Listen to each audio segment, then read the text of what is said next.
What's up, y'all? This is Eric Ben with Buy Box Realty, and I don't do political commentary on my feed at all. However, when something is stated that will impact the real estate industry, I feel obligated to say something.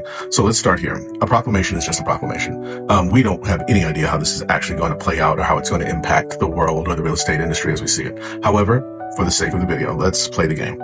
Let's assume that over the next year or so that about 500,000 more houses come back on the market because institutional investors are now forced to sell those properties. How do you, as someone who's looking at possibly taking advantage of this and maybe buying a home, how do you get involved? How do you get involved or take advantage of this? Well, the first thing I would do is, one, I would get my credit right.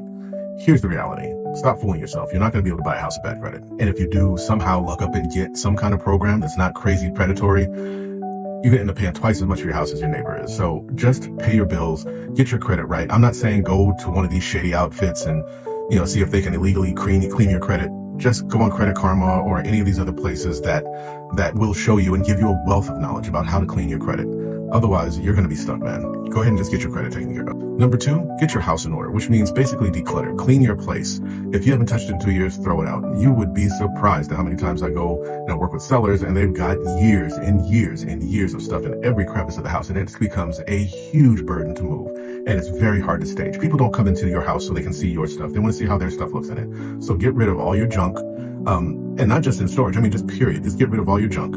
Just because, again, it just makes it look 100% better and it makes it 100% easier to clean. And then most importantly, make sure that your systems are taken care of. That is your roof, your plumbing, your electrical, your water heater, your HVAC, all that stuff. Do not think that you're going to pass off your deferred maintenance on the next buyer. It is not going to work. They will have an inspection and they will see that you've hidden the fact that your HVAC is held together by duct tape and chicken wire. And then they're going to look at you and say, these are the things you can see. What are you hiding that we can't? It's going to ruin the element of good faith in the deal, and you're going to have a hard time selling your house. And lastly, please know your why before you get in the car. If you're driving an hour and a half each way to work and your goal is to get closer to your job, then that's your why. If you have more kids than you have rooms and you need to grow your family, then that's your why.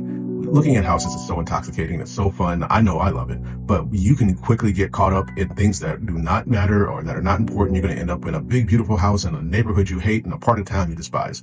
So make sure that you keep in the forefront what your why is. I always tell people, write down the 10 most important things that you want from this purchase and then assume you're going to get 8 of them, maybe 7. So to recap, make sure that your credit is right, make sure your systems are right, and make sure your mind is right. Then maybe, just maybe, you might find yourself able to take advantage of what's coming down the pike. Just some food for thought.